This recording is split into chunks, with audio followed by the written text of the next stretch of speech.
Hi guys, and welcome back to another episode of the Security Space podcast. Today I'm joined by Mick Ebsworth, and what we are going to discuss is we're going to put the world to rights a little bit, and we are going to discuss cybersecurity certifications. It's a popular topic. It is one which people have their views on, and it is a topic where we need to kind of get to the bottom of it more than anything because where the rationale has come from for today is. Myself and Mick were chatting a few weeks ago, and we kind of both got onto the topic of certifications. And there's a lot in the industry. There's a lot out there. Some are good, some aren't so good. But at the end of the day, when we need jobs these days, on every single job listing, there is a requirement for X number of certifications. Is that right? Is it a measure of success, or is it just a filtering out technique from HR teams? We'll get to the bottom of it in the next half an hour, but before we get into it, Mick, are you okay just to let the audience know a little bit about yourself, if that's okay? Yeah, thanks very much, Nick. Hi everybody. I'm Mick Ebsworth. I'm a CISO by trade. I've been in IT, dare I say, for about 40 years. That makes me feel unbelievably old, but I genuinely started my career as a boy a long time ago. But I've had a massively interesting career and something that has given me huge opportunities in some really interesting industries. I've concentrated on security for the last 30 years. I was one of the early CISOs that really existed in many industries. In fact, in 1994, when BS 7799 was first being talked about, I was designing security policies and running a security function for a insurance company back then. It was great fun building security from the ground up. I then ended up at a bank, and at that bank, we did things like WAP security, web security, even digital security on TV, so that during the adverts, if you wanted to, you could log on through the TV and see your bank balance.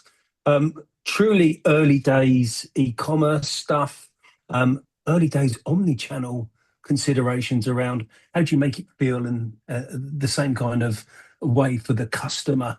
And therefore, it gave me great insights into lots of different things. I then did a couple of stints in other places, ended up doing some government work, and moved into retail, done some oil and gas, and even ran my own company for a while. Currently, I'm doing some fractional work, really enjoying that. And, being able to share my views and my experience and my history with many people. So, as a bit of an advisor or even a mentor, I come along and I work with you, look at your strategy, and really help you achieve your ultimate goals, which really is making the business successful, enabling security in a way that the business sees it as a value add, not a blocker. Fantastic, Mick. It's an absolute delight to have you on the pod, and with someone with your experience, you've pretty much seen it all in the industry. So we're well looked after, shall we say? We're well looked after today. So we'll start at a little bit higher level, Mick, and then we'll work our way down throughout the chat. If you don't mind, like what sort of certifications have you took during your career, like yourself personally, and then we'll work it out from that. So what sort of certifications have you took? So it's really interesting. I've not really sat many actual certifications. I'm not CISSP, I'm not CISM.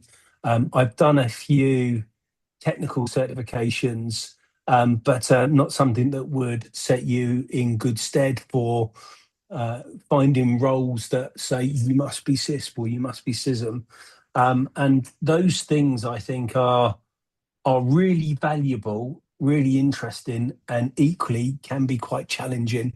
And that's why I think, this is going to be a great conversation today. Yeah, absolutely. So. Um, I'm surprised and not surprised at the same time with your answer with that one. So do you has it ever held you back not having the cysticism? Has it ever held you back at any point in your time? I don't think it has. It doesn't feel like it has. But I equally also feel unbelievably blessed to have been in the right position at the right time to drive, the thinking in organizations that has helped me demonstrate capability. And there's a fine line between certification and capability. And I think that's kind of what we're seeing today. Um, there is so much out there, and the industry itself has gone through a significant amount of growth over the last 10 years that the whole concept of a lack of skilled individuals has driven the need for people to say, look, I understand it. And for me to be able to understand it, I can demonstrate through a certification that I can bring value to the table. And that's great. And in some circumstances that really works. But that doesn't always say, okay, so you've passed a certification.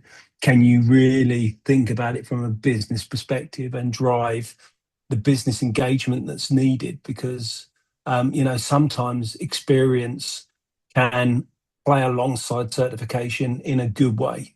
Mm, absolutely, and I think you've hit the nail on the head there with that soundbite of certification and capability are not the same thing. And I couldn't agree more, to be honest with you.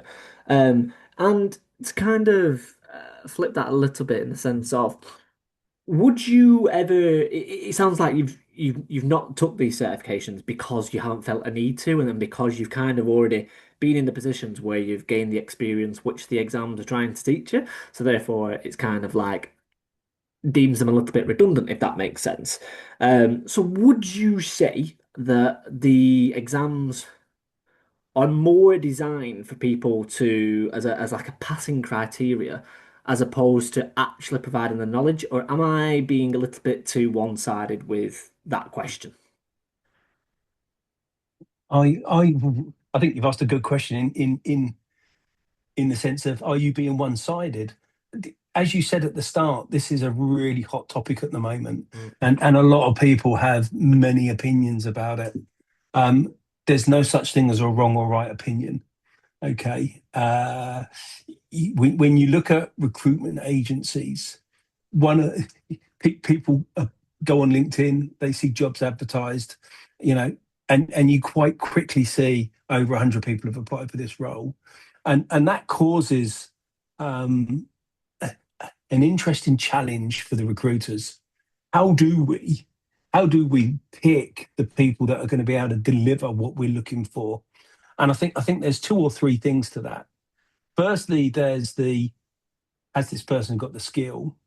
Secondly, has this person got the experience? And thirdly, can this person actually deliver against the ambition? Having a CISSP certification or a CISM certification will not tell the business whether you understand true risk management and how risk will then align to the business's ambition to grow in a specific way and the risks it's got to carry. It will help you understand the level of security control that you need to have in place and what's missing, and you'll be able to take that forward in the right way. And therefore, bringing that back to the recruiter, they are trying to look at these CVs and go, okay, who can I put through that the company's going to be interested in? And saying you need CISP or CISM or class or any of the other ones, and I know class is a very old certification, it's probably not used much now. But even so, being able to say you're PCI, DSS, QSA, or whatever, that all kind of helps shine a light on you to get through that process so that you can talk to the actual recruiting company. And one of the things, and this is going a little bit off topic, but I think it's quite important. One of the things I think's been really interesting is the whole way recruitment works. And one of the things in my mind that people should really understand is that it doesn't matter how many interviews you go through, how many questions you get asked, the style of the questions you get asked. Actually, there's only three things that are ever being asked. Yeah. The recruiter's asking those three things. And as the person being interviewed, you should equally be asking the same three things. And it's quite simple. Can this person do what I'm expecting them to do? Do they have the skill? You're saying, based on the job role, based on the discussion, can I do what's being expected of me? Can I increase my capability to do it if I don't have all of the ability today? So, it's somewhere between 10 and 100%, and you work that through in your head. That's question one. Question two is this person going to enjoy being part of this company? Do they have the right fit, the right ethos? And you're saying, my style of operation, does it work for this company? Do I understand it? And there's loads of questions that kind of sit around that. And then thirdly, it's this person that I'm going to be working for. Can I work for him? Do I get on with him or her? And equally, that person's asking the same question of the person that they're interviewing. Am I going to be able to form a relationship with this person that enables us to deliver the ambition that we're trying to receive? And therefore, when you start to look at that, and then you think about the certifications at that point mean nothing, Hmm. but they get you to have hopefully the conversation, and that's where I think it's really interesting. And because I've done a lot of mentoring of people over the years, and I've had lots of people work for me. And it's quite interesting. People will come to you in their PDP and they'll say to you, I really need CISSP. And it's a great conversation at that point, or it should be a great conversation at that point, because you should be saying to them, okay, great that you want to increase your experience. Great that you want to be able to do the full end-to-end understanding of what ISO 27001 really expects, or NIST really expects. But what do you think that's going to bring to you as an individual? And as the organization you work for, what's that going to give the organization if we help you achieve that goal? And I always ask the question, and actually, is this because you are starting to look for other roles and therefore it will be a great kite mark on your CV? And that for me is kind of what it's all about. Mick, I absolutely agree 100% with what you've said there, and I think myself as a former recruiter, I can add a little bit of colour to that as well, in the sense of what you were saying there about there's three angles to obviously the getting a role, and it is, you're absolutely right. It's the technical, it's the cultural, and do we like them? Do we like them? Can we sit next to this person Yeah. 5 days a week? Let's say it as it is. Um, and the technical side of it is, there's a bit of gamification to it. 100% there's a bit of gamification to it. It is, recruitment is kind of like a game. It is like, how do we get them to the first stage? How do we get them to the interview? And then how do we sort of like pass the interview and then we get the job offer X, Y, Z.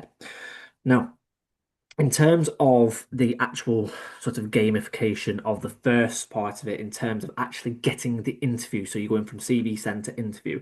Um, Firstly, on the CV sends that we've not touched on there, like CVs have to be sort of littered with a little bit of buzzwords. If you're going through, don't get me wrong, this is not saying one size fits all. There is specialist sort of cybersecurity recruitment agencies out there that are beyond this, but that's only like they don't cover the whole industry. They have their own set roles, which might be anywhere between sort of 20 and sort of maybe 40, 50 roles on at a time. But that's it in terms of that at one time. The rest of the industry, it's like open play. And for those, you might be dealing with a HR team that you're sending your CV off to, who they also recruit for the finance roles, for the accounting roles, for the catering roles, for whatever roles it might be in the company. So therefore, this cybersecurity role is just one part of their day. And we can be sort of mistaken to believe that cyber is the be all and end all because we're in the cyber bubble. But it's not, as lovely as it would be, not everyone is thinking about cybersecurity. And therefore, um, when we're sort of like putting our CVs in, they might not appreciate and understand all the qualitative, descriptive stuff of what we've done in terms of achievements and responsibilities on the day to day, because they just don't have that understanding, just like we don't have the understanding of the finance game, whatever it might be. So therefore, what do they fall back on when they've got this 3 minutes to look at your CV, if that? Well, they're looking for words that jump out where it's like it's objective. So we're moving it from subjective to objective. And it's like CISP. Okay, I know that that is a qualification. They've either got it or they've not. Say they'll always fall back on the qualifications at the start to be like it's black and white, it's yes or no. So that's why sometimes it's exactly what you said in terms of like actually getting to the interview stage. You're playing with fire a little bit in the sense of like, look, like if I've not got that certification, I might not get the interview. So that's why some people in the industry get the certifications not to acquire the knowledge. Yes, the knowledge is nice to have, but they do it to get the job, and then they'll learn the knowledge on the job. I believe that's my two pence as a former recruiter. Anyway, Mick, I don't know if you agree No, or you've seen it yourself. I, I, I do agree. It's like when you learn to drive a car and you pass your test. Yeah, passing your test shows that you've got the capability and the aptitude to manage the car and drive it in a straight line round the corner, do a 3-point turn, etc. Understand the rules of the road.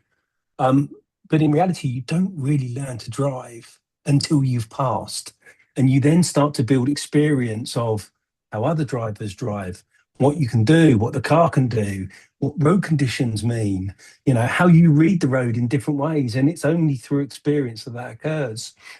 Certifications like CISP and CISM are in reality no different. They give you the experience and the knowledge around what needs to occur, but how you then apply that to the business that you work for is different depending on the business ambition and strategies. Yeah. So it's not a playbook that you lift and you drop into a business and the business just responds. It's a playbook that you have to manipulate and bring to life based on the maturity, the ambition, the risk profile, the legacy status of the environment. And therefore, when you think about these qualifications, yes, they are important. I'm not going to say they're not important. They absolutely are. But there's other ways of demonstrating that you can equally make as good as good a improvement to the environment Mm. by having the experience as well as having the qualification. Absolutely. And I don't necessarily think that it's a certification problem. I think it's a recruitment problem Mm. that has caused that chain reaction. And as a point to possibly fixing it then, rather than calling out all the problems and a possible solution. Now, this is just me absolutely spitballing here, Mick. So I might absolutely be living in fairyland here, away with the fairies. But like, I think now with where we are, recruitment practices have followed the same methodology for decades, and it's the standard CV send, interview one, interview two, job offer. Deviates ever so slightly, but that is pretty much 90% of job processes. Now, that's all well and good, and sometimes you can follow the ethos of don't fix something that's not broke. But I think it possibly is a little bit broken in cybersecurity in the sense of it's a very specialized field. So therefore, we need to, rather than just be doing the interview one, interview two, we kind of need to demonstrate our knowledge rather than just following the same format, if that makes sense. And what I mean by that is, can we do some sort of assessment center practical, not saying that they have to code or anything like that because cyber's far beyond that in terms of it is like there's GIC sides to it, there's all other sides. When I say assessment center, just some sort of environment that gives the candidates a chance to display their cybersecurity knowledge. And I'll finish on the point of if they haven't got the capacity to facilitate said assessment center, that's where someone like yourself, what you're doing right now in terms of the VC sewing gig, that can you offer that as a service and say like, look, I can actually as part of my offering, I can if you're hiring for juniors in your role, you're not going to roll for me, but I can interview your juniors and give you a logical understanding of my experience that they can do the job for you rather than HR actually doing the interview for you could be another offering. I don't know what your I thoughts think are, that's a great literally. offering. Yeah. No, I think that's a great offering, and it's quite interesting because people get absolutely fixated on the let's call them the technical skill. It's not a technical skill, but the badge that is CISP, which seems to be the most prevalent one. But CISP tells you about their security understanding, yeah, a little bit about their risk management understanding, it doesn't talk at all about their transferable skills and how they can then add value to the other business functions outside of security. And in reality, you want people to be a lot more rounded than just pure security people, because if they're pure security people, then helping the business take the right risk becomes really difficult. And if you then take that to the next level, which I think is where you were going, how do you then look at the industry and bring the next level of talent on? Yeah, because someone as young as 16, 18, 20 could, in reality, study and go away and get a CISSP qualification. Now, I know CISSP now expects you to have a number of years on the job kind of experience to support it. But in reality, you could go away and grab that certification. How do we then make sure that the apprentices are coming online in a way that we have the right junior level roles to bring them into an industry that needs to grow, and at the same time make sure that we don't give them glass ceilings, Yeah. because it's really easy to go, okay, you're going to specialize in policy, you're going to specialize in awareness, you're going to specialize in identity, or whatever it is, firewall management. People then concentrate on those areas, become really prevalent and experienced and capable. But then you say, okay, so from a security perspective, you need to understand the end-to-end piece. Yeah. What do you know about business continuity? What do you know about risk management? How are you going to help the business? And it almost they become too expensive to then retrain in something else, and you have to then find them easy ways to cross fertilize their skill set and bring back that knowledge. And I think the certifications help. Certification isn't the be all and end all. They have to find ways of doing it in a different way. No, that's a terrific point. And it reminded me of a conversation I had with Lauren Wilson, who's a field CISO at Splunk at the moment. Um, and she has a lot of people coming to her saying like, I want to start in the industry. Where do I start? And she always says like, well, look, I'm a little bit biased, but where I started was instant management, and it was. She said I will always back that up in the sense of it gave me that early stage breadth of understanding the industry. And then since then, she's been an embodiment of what you've just said there, and she's gone off and she's done some policy work. She's done like threat intelligence. She's gone into managerial positions. It's kind of given her that every time she's got comfortable, she'll be like, right, I've got that skill now. Let's go throw myself in another pond and learn that. Yep. It's exactly what you were saying there. And I think organizations that I don't see it often, but and not every organization has the capacity to do this. But I'm sure that I've seen big banks. I'm sure that I've seen them kind of go on secondments in terms of like I've seen people work in the SOC and then they've had some exposure in threat intelligence and they've had some exposure in incident response. And I know that that's a rarity, and not every company has even separate silos for all that. But you don't need to have massively separate silos. It can stay in the same job, but you can still just, like you say, cross-pollinate. And then it can only be an advantage to an organization to cross-pollinate your staff, because you might then save on things like, let's link it back to business strategy, how businesses will be thinking. And it's like you can probably save money by not having to hire 3 years down the line a new person, because, oh, Darren in SOC L1, we actually exposed him to a bit of instant response work in his second year. Why don't we give him a chance? And it could exactly fall on that, and you're saving yourself potentially thousands there because you've already got that staff member, and he's going to be more appreciative because you've given him like a promotion, and it's someone sort of like homegrown in the sense of like it's his first role, and you're giving him that exposure, and he's going to have a lot of job satisfaction, and therefore. I know it doesn't always talk, money talks, but a person's happiness also keeps them in a company for a while as well, and that's just as important. So it's a really interesting point that you make there, Mick. Really interesting. It is, and you know, I'm a massive believer in developing people, um, and what you should be doing across the whole spectrum of the team you've got is assessing people's skills, capabilities. I talked about their transferable skills as well. Yeah, which includes things like how you manage stress levels, as well as how you manage project management, or how you can do communication, or the types of expectation that would be placed on you at different levels of security, because the expectation on a CISO is radically different to the expectation of someone in the SOC, which is radically different to someone who's acting as a business consultant, or there's many layers.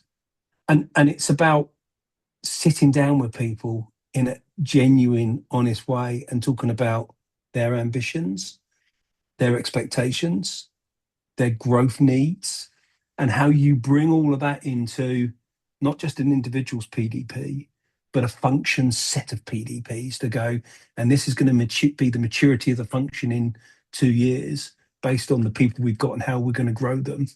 And there's nothing wrong in growing people so they leave, because actually you need a certain level of attrition. That's not a bad thing. And in doing so, if you do it in the right way, you're actually giving people a greater skill set by them experiencing something different. And then you may want to bring them back a few years later because they've got that greater rounded knowledge that Yep. you then need to grow the capability. So it's this whole piece around recruitment, which isn't what we were talking about. We were talking about qualifications, but it all kind of links, and it links not only from qualifications to recruitment to personal growth, but also to team makeup and how actually security functions become really successful. Mick, we couldn't even, if I designed this beforehand, a better way to finish on than that, to be honest with you. You surmised it absolutely perfectly. And that, like I say, Mick, at the start of the pod, when I said this will be a really, really, really quick one because I just know that we're both very passionate about this subject, it brings us to our time. And if anybody has got any questions, I know it's a hot topic at the moment. If there's anything that you disagree with myself and Mick about, or would like to offer any advice or your own opinion, please do let us know. But other than that, Mick, thank you very much for coming on the Screw Space podcast. Really appreciate it, Nick. Thank you for inviting me.